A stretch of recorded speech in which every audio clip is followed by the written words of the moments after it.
कक्षा 8 के सभी बच्चे ए और बी के अपनी हिंदी की सहायक पुस्तक भारत की खोज निकाल लें।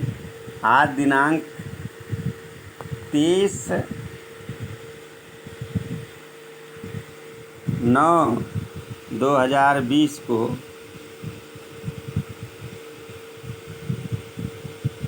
भाग 2 पढ़ाया जाएगा।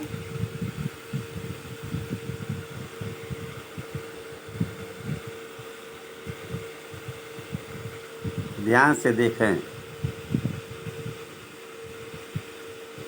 भाग 2 है आर्यों का आना। ध्यान से देखिए। सिंधु घाटी सभ्यता के ये लोग कौन थे और कहाँ से आए थे, इसका हमें अभी पता नहीं है। ये संभावना भी है कि इनकी संस्कृति इसी देश की संस्कृति थी। उसकी जड़ें और शाखाएं दक्षिण भारत में भी मिल सकती हैं। कुछ विद्वानों को इन लोगों और दक्षिण भारत की द्रविड़ जातियों एवं संस्कृत के बीच अनिवार्य समानता दिखाई पड़ती है। यदि प्राचीन समय में कुछ लोग भारत में आए भी थे तो ये घटना मोहनजोदड़ो के समय से कई हजार वर्ष पहले घटी होगी। व्यवहारिक दृष्टि से हम उन्हें भारत के ही निवासी मान सकते हैं। प्यारे बच्चों, लेखक कहता है कि सिंध घाटी सभ्यता के ये लोग कौन हैं और कहाँ से आए थे, इसका पता अभी भी नहीं है। ये संभावना व्यक्त की जाती है कि इनकी संस्कृति इसी देश की संस्कृति थी। उसकी जड़ें और शाखाएं दक्षिण भारत में भी मिल सकती हैं। कुछ विद्वानों को इन लोगों और दक्षिण भारत की द्रविड़ जातियों एवं संस्कृत के बीच अनिवार्य समानता दिखाई पड़ती है।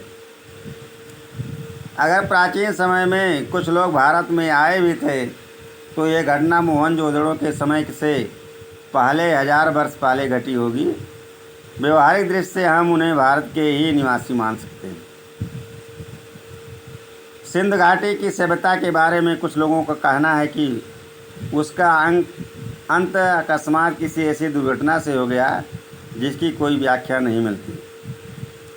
सिंध नदी अपनी भयंकर बाढ़ों के लिए प्रसिद्ध है जो नगरों और गांवों को बहा ले जाती है। यह भी संभव है कि मौसम के परिवर्तन से धीरे धीरे ज़मीन सूखती गई हो और खेतों पर रेगिस्तान छा गया हो।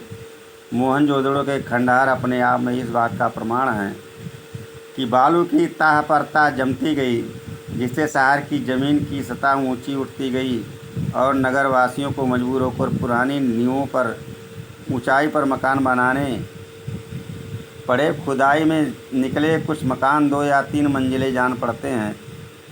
वही इस बात का सबूत है कि सतह के ऊंचे उठने के कारण समय समय पर उनकी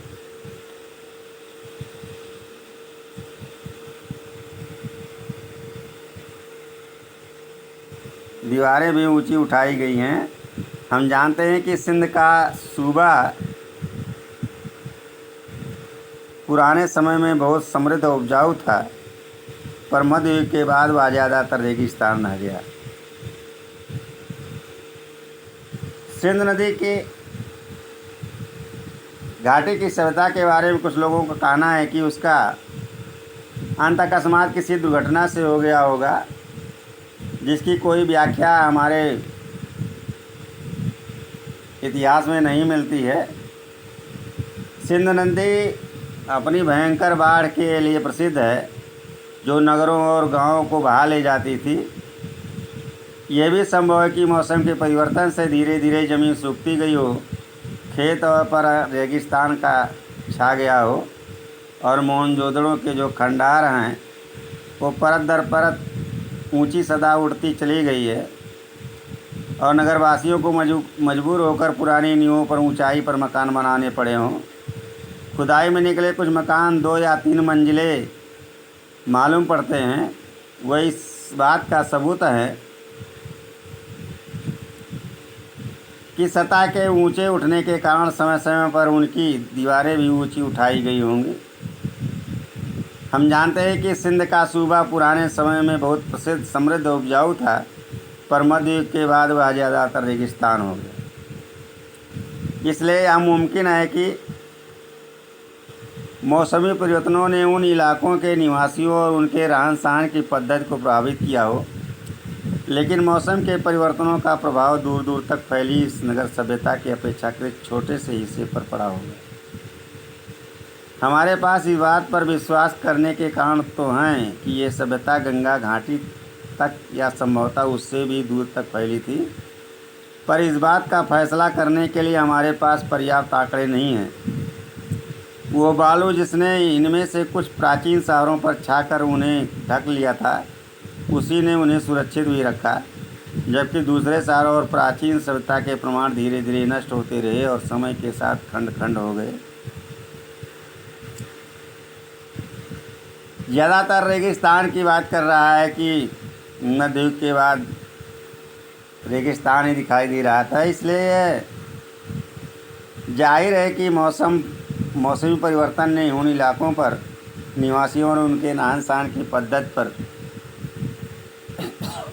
अपना प्रभाव जरूर डाला, लेकिन मौसम के परिवर्तनों का प्रभाव दूर दूर तक फैले इस नगर सभ्यता के अपेक्षाकृत बहुत छोटे हिस्सों पर पड़ा होगा।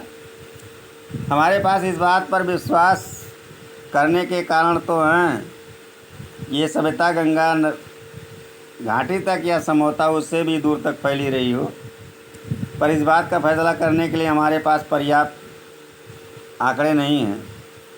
यह बालू जिसने इनमें से कुछ प्राचीन शहरों पर छाकर उन्हें ढक लिया था, उसी ने उन्हें सुरक्षित भी रखा, जबकि दूसरे शहर और प्राचीन सभ्यता के प्रमाण धीरे धीरे नष्ट होते गए और समय के साथ खंड खंड हो गए। सिंध घाटी सभ्यता और आबाद के कालखंडों के बीच निरंतर संबंध के साथ ही इस सिलसिले के टूटने के या इसमें अंतराल के प्रमाण भी मिलते हैं।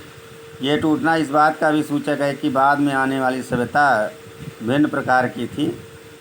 बाद में आने वाली सभ्यता में शुरू में संभवतः कृषि की बहुतायत थी, गो की नगर और थोड़ा बहुत शहरी जीवन भी मौजूद था। खेतिहर पक्ष पर जोर शायद उन आगंतुकों ने दिया होगा जो आर्य थे और उत्तर पश्चिमी दिशा से भारत में एक के बाद एक कई बार में आए। सिंध घाटी की सभ्यता और बाद के कालखंडों के भी निरंतर संबंध बने रहे। साथ ही यह सिलसिला टूटने या इसमें अंतराल के प्रमाण भी मिलते हैं। यह टूटना इस बात का भी सूचक है कि बाद में आने वाली सभ्यता भिन्न प्रकार की थी। बाद में आने वाली सभ्यता में शुरू में संभवतः कृषि की बहुतायत थी, नगर और थोड़ा बहुत शहरी जीवन भी मौजूद था।